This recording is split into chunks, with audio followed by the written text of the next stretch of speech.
Nalgonda principal Rupa Reddy హత్య వెనుక supari gang ఉన్నట్టుగా పోలీసు అనుమానం వ్యక్తం చేస్తున్నారు. ప్రొఫెషనల్ కిల్లర్సే హత్య చేసి ఉంటారని పోలీసు అనుమానం వ్యక్తమవుతోంది. పక్కా ప్లాన్ ప్రకారంగా రెక్కి నిర్వహించి రూపారెడ్డిని హత్య చేసి ఉంటారని తెలుస్తోంది. సీసీ కెమెరాలకి చిక్కకుండా ఈ మర్డర్ ప్లాన్ని ఎగ్జిక్యూట్ చేశారు. అయితే ఆధారాలు దొరకకుండా పని ఫినిష్ చేశారు హంతకులు. పోలీసులకి దొరికినటువంటి నిందితుల గ్లౌజులే దీనికి మరింతగా బలాన్ని చేకూరుస్తున్నాయి. వాళ్ళు ఎక్కడ కూడా ఫింగర్ ప్రింట్స్ పడకుండా గ్లౌజులు వేసుకొని ఈ గ్లౌజుల్ని ఈ కథ ముగిసిన తర్వాత ఈ రకంగా హత్య చేసిన తర్వాత కొంత దూరంలో చింత చెట్టు తండ దగ్గర గ్లౌజుల్ని పడేశారంట నిందితులు. ప్రస్తుతానికి నిందితులు ఎవరు, అసలు సుపారీ ఇచ్చిందెవరు, రూపారెడ్డిని చంపేంత కోపం ఎవరికి వచ్చింది, ఇంట్లో వాళ్ళకి సంబంధించిన వాళ్ళ లేదా తెలిసిన వాళ్ళ అనేటువంటి అన్ని కోణాల్లో కూడా పోలీసులు దర్యాప్తు చేపడుతున్నారు. ప్రస్తుతం పోలీసు అదుపులో ఉన్నారు పలువురు అనుమానితులు. ప్రొఫెషనల్స్ గ్యాంగ్ ఈ హత్య వెనుక ఉంది అనే దానికి కొంత గ్లౌజులు, అక్కడ బంగారాన్ని ఏ రకంగా ముట్టుకోకపోవడం, ఫోన్ని దొంగలించుకు వెళ్ళడం, ఫోన్లో ఏదైనా కీలక ఆధారం ఉంది అన్నట్టుగానే తెలుస్తోంది. ఫోన్ అందుకే దొంగలించారు. ఇక ₹1,00,000 దొంగతనం వెనుక కొంత తప్పుదావు పట్టించే రకంగా వాళ్ళు ప్రయత్నం చేసి ఉండొచ్చు అనేది అనుమానం వ్యక్తమవుతోంది. సో ఒక ప్రొఫెషనల్ గ్యాంగ్ అనుమానం ఇప్పుడు పోలీసులు చెప్తూ ఉన్నారు. సో ఒక ప్రొఫెషనల్ గ్యాంగ్, కిల్లర్స్ గ్యాంగే దీని వెనుక ఉండే అవకాశం ఉందనేది పోలీసుల మాట. మా ప్రతినిధి నిర్మల సిద్ధంగా ఉన్నారు. నిర్మల, ప్రొఫెషనల్స్ కిల్లర్ గ్యాంగ్ దీని వెనుక ఉండనే హస్తం ఉందనేది తెలుస్తోంది. సో ఇంకో ఈ పోలీసులు ఇదే అనుమానం వ్యక్తం చేస్తున్నారు. ఏదేమైనా ప్రొఫెషనల్ గ్యాంగ్ దీని వెనుక ఉంది అని అనుకుంటే అసలు ఎవరు చంపించారు, ఎవరికి ఇంత కోపం వచ్చింది, ఇంట్లో వాళ్ళ తెలిసిన వాళ్ళ? అచ్యుత్, సో ఏం జరుగుతుంది, అప్డేట్స్ ఏంటి ఈ కేసు విషయంలో? మొత్తం కూడా రూపారెడ్డి దారుణ హత్యకు కూడా 72 గంటలు వస్తున్నా కూడా ఇప్పటి వరకు కూడా దర్యాప్తు మాత్రము ఎక్కడ కూడా ముందుకు సాగని పరిస్థితి కనపడుతుంది. పోలీసులు అన్ని విధాలు కూడా దర్యాప్తు చేస్తున్నటువంటి పరిస్థితి కనపడుతుంది. మన ముఖ్యంగా కూడా ఎవరైతే ఈ దారుణ హత్య చేసిన దుండగులు ఉన్నారో వీరు పక్కా ప్లాన్ తోటి పక్కా స్కెచ్ వేసుకొని కూడా ఈ హత్య చేసినట్టు కూడా స్పష్టంగా పోలీసులు మాత్రం ఒక నిర్ధారణకు వచ్చినటువంటి పరిస్థితి కనపడుతుంది. ఈ దొంగల విషయానికి వస్తే దొంగతనం చేసిన వాళ్ళ పని కాదని కూడా ఒక నిర్ధారణకైతే పోలీసులు వచ్చినటువంటి పరిస్థితి. మొత్తం దీనికి సంబంధించి ప్రతిరోజు ఎవరైతే ఈ రూపారెడ్డి ఉందో, రూపారెడ్డి ఉదయం సాయంత్రము స్కూల్ నుంచి ఎన్ని గంటలకు వస్తుంది, 5:30 తర్వాత 5:30కు స్కూల్ నుంచి ఇంటికి వచ్చిన తర్వాత ఫ్రెష్ అయిన తర్వాత మళ్ళీ 6 గంటలకు వాకింగ్కి వెళ్తున్నది. వాకింగ్కి వెళ్ళి మళ్ళీ వచ్చినది. అంటే మొత్తం కూడా రెక్కి నిర్వహించినటువంటి పరిస్థితి. దీనికి సంబంధించి ఎట్లనైనా ఈ రూపారెడ్డిని హత్య చేయాలని కూడా ఇది చాలా రోజుల నుంచి కూడా స్కెచ్ ఉన్నట్టు కూడా తెలుస్తుంది.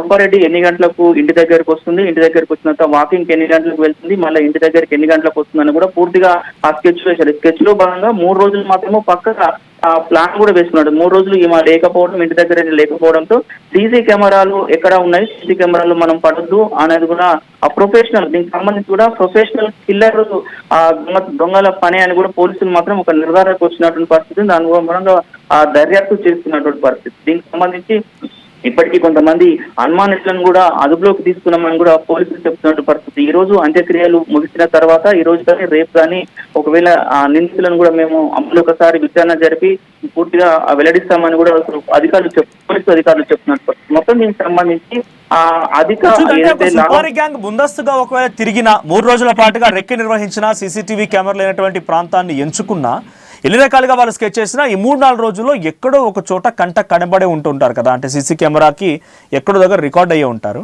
సో ఎన్ని రోజుల పాటుగా ఉన్నటువంటి ఫుటేజ్ని పోలీసులు కలెక్ట్ చేశారు, ఏ రకంగా ఈ కీన్ అబ్జర్వేషన్ జరుగుతోంది ఫుటేజ్ పైన?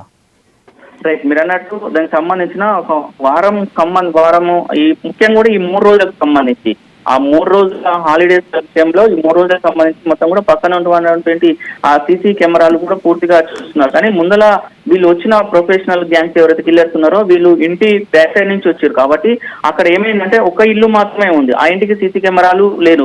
ఆ తర్వాత బ్యాక్ సైడ్ మొత్తం కూడా ఖాళీ ప్రదేశం ఉంటుంది. దాని తర్వాత కొద్దిగా పోయిన తర్వాత మొత్తం గుట్టలతో పాటు మొత్తం గుట్టలు, రోడ్లు కూడా, అంటే వీళ్ళ ఇంటి దగ్గరికి వెళ్ళడానికి కూడా రోడ్లు కూడా సరైన సీసీ రోడ్లు కూడా లేని పరిస్థితి ఉంది. మట్టి రోడ్డు ద్వారానే రావాల్సింది, అంటే బ్యాక్ సైడ్ వచ్చినప్పుడు. ఫ్రంట్ సైడ్ ఏమో ఆల్రెడీ సిసి రోడ్ తో ఉంటుంది కాబట్టి బ్యాక్ సైడ్ మొత్తం మట్టి రోడ్ తో ఉంటుంది. అంటే ఒక విధంగా చెప్పాలంటే వీళ్ళ ఇల్లు కూడా డెడ్ హ్యాండ్ గా ఉన్నట్టు వస్తుంది. అక్కడ సీసీ కెమెరాలు కూడా ఒకటే ఇల్లు ఉన్నది. ఆ ఇల్లు తర్వాత కూడా అక్కడ సీసీ కెమెరాలు. అంటే ఇప్పుడు ఎవరైతే ఈ ప్రొఫెషనల్ ఈ దొంగలు ఉన్నారో వీళ్ళకి ఇది ఒక అనువుగా కూడా భావించవచ్చు. మొత్తం దానికి వెనక సైడ్ నుంచి వచ్చి ఈ మొత్తం కూడా ఈ హత్య చేసి కూడా వెళ్ళినట్టు మొత్తం కూడా ఆర్థిక లావాదేవీ పోలీసులకు మాత్రం ఒక నిర్ధారణకు వచ్చినటువంటి పరిస్థితి కనపడుతుంది. మనకి ఆర్థిక లావాదేవీలే ముఖ్యంగా ఈ హత్యకు దారి తీస్తాయని కూడా స్పష్టంగా కనపడుతుంది. అంటే ఇప్పుడు ఎవరైతే భర్త రాజేందర్ రెడ్డి ఉన్నాడో, రాజేందర్ రెడ్డి రియల్ ఎస్టేట్ వ్యాపారంలో ఉన్న పరిస్థితి అక్కడ ఏమైనా ఉన్నాయా, లేకపోతే ముఖ్యంగా కూడా ఈ రూపారెడ్డికి సంబంధించి ఇక్కడనే సంబంధించిన స్కూల్ నిర్వహిస్తుంది. ఒక 20 సంవత్సరాల నుంచి స్కూల్ నిర్వహిస్తున్న క్రమంలో స్కూల్ ప్రాంగణం ఉంది. స్కూల్ కు సంబంధించిన ఏమన్నా లావాదేవీ అంటే స్కూల్ కు సంబంధించిన బిల్డింగ్ కానీ దానికి సంబంధించిన అందులో ఉన్న పార్ట్నర్స్ విషయంలో కానీ వేరే దాంట్లో కూడా ఏమన్నా వీళ్ళకి ఆర్థిక లావాదేవీలు ఉన్నాయా, ఒకసారి ఎన్నిసార్లు వీళ్ళు బయట మాట్లాడుకున్నప్పుడు కూడా ఏమేమన్నా వినకపోవడము, సత్యం మీద అనడము, కొన్ని విషయాలలో కూడా అంత సంధికి కుదరకపోవడంతో కూడా ఎలాగనైనా అంతం పొందిస్తేనే పని ఉండడం కూడా అనుకోని కూడా ఎవరైనా మొత్తంగా పోలీసులు కూడా ఆ యాంగిల్లో కూడా దర్యాప్తు చేస్తున్నారు. ఎవరు చేశారు, ఒకవేళ ఎవరైనా చేయించిన వాళ్ళు ఉంటే మాత్రం సుపారీ గ్యాంగ్ ఇచ్చినటువంటి పరిస్థితి. గతంలో ముఖ్యంగా కూడా పోలీసులు ఇప్పుడు ఒక క్లూస్ కూడా తీసుకున్నారు. గతంలో ఎవరైనా సుపారీ గ్యాంగ్లో కూడా గతంలో సుపారీ గ్యాంగ్ ఇచ్చి హత్య చేసిన నిందితులు ఉంటారు. వాళ్ళని కూడా వాళ్ళ దగ్గర నుంచి కూడా కాల్ డేటా తీసుకుంటున్న పరిస్థితి, వాళ్ళ నుంచి కూడా విచారిస్తున్న పరిస్థితి ఉంది. ప్రస్తుతం ఎక్కడ ఉన్నారు, ఒకవేళ కోర్టులో ఎవరైనా జైల్లో ఉన్నవారు కొంతమంది ఆల్రెడీ బెయిల్ పై వచ్చిన వాళ్ళు ఉంటుండే పరిస్థితి ఉంటుంది. కాబట్టి అంటే ఈ సరౌండింగ్ లో వాళ్ళని కూడా డేటా మొత్తం కూడా పోలీసులు మాత్రం ఒక ప్రతిష్ట నిర్ధారణ కోరుతున్నటువంటి పరిస్థితి కనపడుతుంది. ఇది మాత్రము ఆ ప్రొఫెషనల్ కి సంబంధించిన ఎక్కడ కూడా ప్రతి ఒక్కటి ఏ ఒక్క తప్పు జరగకుండా కూడా ప్రొఫెషనల్ కిల్లర్స్ ఈ క్రైమ్ కి పాల్పడి ఉంటే వాళ్ళకి సుపారీ ఇచ్చే వాళ్ళు ఎవరు? ఇంట్లో వాళ్ళ, తెలిసిన వాళ్ళ, ఇంకేదైనా ఇతరుల? తనకేమైనా ఇబ్బందికర పరిస్థితుందా? అంటే ఎవరు వాళ్ళకి ఈ రకమైనటువంటి క్రైమ్ కి పాల్పడమని ఆదేశించి ఉంటారు? రైట్ మ్యాచ్ అది ఒక క్లారిటీ వచ్చే అవసరం ఉంది. ముఖ్యంగా కూడా సంబంధించిన వాళ్ళ, లేకపోతే మనకు చెప్పుకున్నట్టు రియల్ ఎస్టేట్ కు సంబంధించిన వ్యవహారం ఉన్నప్పుడు అయితే వ్యవహారానికి సంబంధించి, అదేవిధంగా స్కూల్ కు సంబంధించిన వాళ్ళ పని అయితేనేమో బయట వాళ్ళ పని అయి ఉంటుంది. అంటే ల్యాండ్ ఇష్యూస్ కాబట్టి ఎవరైనా ప్లాట్లు ఉన్నా వాళ్ళకి సంబంధించిన ప్లాట్లు ఉన్నా ఆ ప్లాట్ల ఆ విక్రయాలలో కూడా ఏమైనా తేడా వచ్చినా, డబ్బుల విషయంలో ఏమైనా తేడా వచ్చినా బయట వాళ్ళు ఉన్నటువంటి పరిస్థితి కనపడుతుంది. ఇంటి వాళ్ళ ప్రమేయం మాత్రము మాక్సిమం ఎక్కువ ఉండదు అని కూడా తెలుస్తున్నటువంటి పరిస్థితి. ఎందుకంటే వీళ్ళిద్దరు అంటే రాజేందర్ రెడ్డి రియల్ ఎస్టేట్ వ్యాపారంలో ఉన్నా కూడా ఈమె ఫీల్డ్ లో ఉన్నది. అంటే అతని బిజినెస్ అతనే చేసుకుంటున్నారు, ఈమె ఫీల్డ్ ఈ బిజినెస్ చూస్తున్నారు. కాబట్టి అంతగా ఇంటికి సంబంధించిన వాళ్ళు కాకుండా కానీ ఆ బయటికి సంబంధించిన వ్యక్తులు అయితే బయట వ్యవహారాలు ఏదైతే రియల్ ఎస్టేట్ సంబంధించి ముఖ్యంగా కూడా బిజినెస్ వ్యవహారాలు ఆర్థిక లావాదేవీల విషయంలో బయటకు సంబంధించిన వాళ్ళే అయ్యి ఉండొచ్చని కూడా పోలీసులు మొత్తం కూడా ఇటు రాజేందర్ రెడ్డిని కూడా నిన్న పోలీసులు కూడా విచారించినటువంటి పరిస్థితి కనపడుతుంది. అంత్యక్రియలు అయిపోయిన తర్వాత కూడా మళ్ళీ కూడా రాజేందర్ రెడ్డిని విచారించే అవకాశం కూడా కనపడుతుంది. మొత్తం కూడా ఇవన్నిటిని క్రోడీకరించి అన్ని టెక్నికల్ ఎవిడెన్స్ తో కూడా కొంతమంది అనుమానితులను కూడా డంప్ చేసుకున్నటువంటి పరిస్థితి కనపడుతుంది. ఎక్కడ కూడా దర్యాప్తు మాత్రం ముమ్మరంగా కొనసాగిస్తున్నామని కూడా చెప్తున్నట్టు పరిస్థితి. కానీ ఇది దొంగలు వచ్చిన వాళ్ళు మాత్రము ప్రొఫెషనల్ కిల్లర్స్ అనేది చెప్తున్నారు. ఎందుకంటే వాళ్ళు ఆల్రెడీ చెక్ చేసుకున్నారు, గోడ దునికి వచ్చి పని కథం పెట్టుకొని మళ్ళీ వెళ్ళిపోయినంత పరిస్థితి ఉంది. అక్కడ ఇంకొక సిచ్యువేషన్ ఏంటంటే మొత్తం దానికి సంబంధించిన అఫీషియల్ కాలనీ కాబట్టి అక్కడ ఎవరు కూడా ఎంత రెక్కి 10 సార్లు వెళ్ళినా కూడా ఎవరు కూడా బయటకు వచ్చి ఎవరు మీరు ఎక్కడ ఉన్నారు అనేది కూడా చూసే పరిస్థితి కనపడుతుంది. మనకి ఎందుకంటే మనం గ్రౌండ్ రిపోర్ట్ వెళ్ళినప్పుడు కూడా కనీసం మనం ఒక 20-25 నిమిషాలు 30 నిమిషాలు ఇంటి దగ్గర ఉన్నాము, ఇక్కడ నుంచి మళ్ళీ అక్కడికి వెళ్ళాము, ఎవరైనా ఉంటారేమో వాళ్ళతో మాట్లాడదాన్ని. కనీసం ఒక్క వ్యక్తి కూడా బయటికి వచ్చి మన సైడ్ చూసిన వాళ్ళు లేరు. అసలు మొత్తం నిర్మానుష్యం పడుతుంది. అంటే ఒక అడుగులోకి పోయినట్టు, ఒక బావి దగ్గరికి పోయిన పరిస్థితి కనపడుతుంది. అంటే ఎవరన్నా రెక్కి నిర్వహించడానికి కూడా వాళ్ళకి అది ఈజీ అయిన పని కూడా కనపడుతుంది. ఎందుకంటే ఎవరు కూడా కనపడట్లేదు కాబట్టి వాళ్ళకు అది కూడా ఒక ఈజీ ప్లాన్ అయినటువంటి పరిస్థితి కనపడుతుంది. ఇప్పుడు మీరు అన్నట్టు సీసీ ఫుటేజ్ ఒక 10 రోజులు 5 రోజుల సీసీ ఫుటేజ్ చూసినా కూడా అక్కడ నిన్న మనం ఉదయం 11 గంటల నుంచి సాయంత్రం చాలా వరకు ఉన్న క్రమంలో కూడా ఏ ఒక్కరు కూడా బయటకు రాలి. ఎవరైనా దారి మట్టి బండి మీద వచ్చేవాళ్ళు పోయే వాళ్ళే తప్ప. కానీ ప్రతి పక్కనే కూడా 2-3 ఇండ్లు ఉన్నాయి. ఇండ్ల వాళ్ళు కూడా ఎవరో ఉన్నారు, పక్కన ఎవరో చూస్తున్నారు, పక్క ఇంటి దగ్గర ఎవరు వచ్చారు అని కూడా చూసిన పరిస్థితి మనం బెంగళూరు ఎక్స్క్యూజ్ చేసాం, అక్కడ కూడా అబ్జర్వ్ చేసాం. ఎవరు కూడా ఒక్కరు కూడా అక్కడ చూసిన మొత్తం ప్రాంతంలో నివాసం ఉంది. సో ఏదేం జరిగినా సీసీటీవీ కెమెరా సరే పబ్లిక్ రాకపోయినా కెమెరాలో ఎక్కడో దగ్గర చిన్నగా రికార్డ్ అయ్యే అవకాశం కూడా ఉంటుంది. కాబట్టి ఈ 3 రోజుల పాటుగా తను అక్కడ అందుబాటులో లేదు. సో మళ్ళీ తను అక్కడికి వచ్చారు అన్న విషయంగా ఎవరు చెప్పుంటారు? స్కూల్కి వెళ్ళిన తర్వాత ఆ సమయానికి తను రావడం ఏంటి? ఇక్కడ కాల్ డేటా కూడా చాలా కీలకంగా మారబోతోంది. కాల్ డేటాను కూడా పరిశీలిస్తున్నారు అని పోలీసులు అంటున్నారు. ఎంతవరకు వచ్చిందా పని? కాల్ డేటా చేస్తున్నారు. మొత్తం కూడా ఈమె ఆల్రెడీ ప్రతిరోజు కూడా స్కూల్కి వస్తుంది.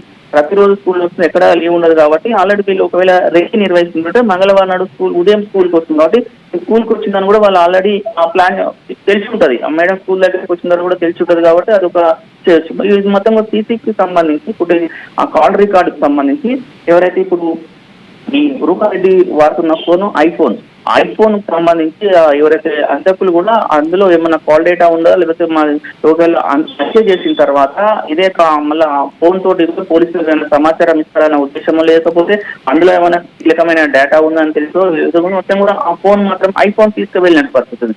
ఐఫోన్ మాత్రము రూపారెడ్డి దగ్గర లేదు, తీసుకుపోయిన దొంగలు తీసుకువెళ్ళినట్టు పరిస్థితుంది. మొత్తం దానికి సంబంధించిన ఐఫోన్ కు సంబంధించిన టెక్నికల్ కాల్ డేటా కూడా పోలీసులు పూర్తిగా తీసుకున్నాము, విచారణ జరుపుతున్నామని కూడా పోలీసులు చెప్తున్నాం. అలా ఉన్న డేటా ఏముంది, ముఖ్యంగా కూడా మనకు సెల్ ఫోన్ కు సంబంధించినదే అలా ఉన్నదే కీలకమైన డేటా. ఆ కీలకంగా ఎవరికైనా కాల్ చేసిందా, ఇప్పుడు 4 గంటలకు 3 గంటలకు 5 గంటల తర్వాత ఎవరికైనా కాల్ చేసిందా, ఎవరితో మాట్లాడారా, ఎన్ని నిమిషాలు మాట్లాడారా అనేది పూర్తిగా రావాల్సింది కాల్ డేటా. ఫోన్ దొరికితే పోలీసు వాళ్ళకి కనుక ఫోన్ దొరికి ఉంటే ఇప్పటికి ఏమైనా పోలీసు వాళ్ళు వాళ్ళ దగ్గర నుంచి పోలీసు వాళ్ళు ఫోన్ రికవరీ చేసుకుంటే మాత్రము కేసు మాత్రము సులువుగా ఉంచే అవకాశం అయితే స్పష్టంగా కనపడుతుంది మనకు. Thank you Achyut. సో మొత్తంగా రూపారెడ్డి హత్య కేసులో సుపారీ గ్యాంగ్ ఉండే అవకాశం ఉంది అనేది పోలీసు అనుమానం. మరి ఆ సుపారీ గ్యాంగ్కి ఎవరు ఆదేశించారు? తెలిసిన వాళ్ళ, ఇంట్లో వాళ్ళైనా, ఇంకెవరైనా తనకు పడని వాళ్ళు ఉన్నారా? రియల్ ఎస్టేట్ వ్యాపారం అంటున్నారు, స్కూల్కి సంబంధించినటువంటి ఇంకేదో వ్యవహారం అంటున్నారు, లేకపోతే ఇంకేదో ల్యాండ్కి సంబంధించిన వ్యవహారం అంటారు. రకరకాల చర్చలే జరుగుతున్నాయి, ఊహాగండాలు అయితే పెద్ద ఎత్తున తెరలేపుతున్నాయి. కానీ నిజాలు మాత్రం పోలీసుల ఇన్వెస్టిగేషన్లో బయటపడే అవకాశం ఉంది. మరి కాసేపట్లో రూపారెడ్డి అంత్యక్రియలు కూడా పూర్తి కాబోతున్నాయి. ఇంకోవైపు పోలీస్ ఇన్వెస్టిగేషన్ కూడా కొనసాగుతుంది. అనుమానితుల్ని అదుపులోకి తీసుకొని విచారిస్తున్నారు. మరి ఈ పూర్తి విషయం అసలు కిల్లర్లు ఎవరు అనేది ఎప్పుడు బయటపడుతుంది, పోలీసు ఎలా ఛేదిస్తారో చూడాలి.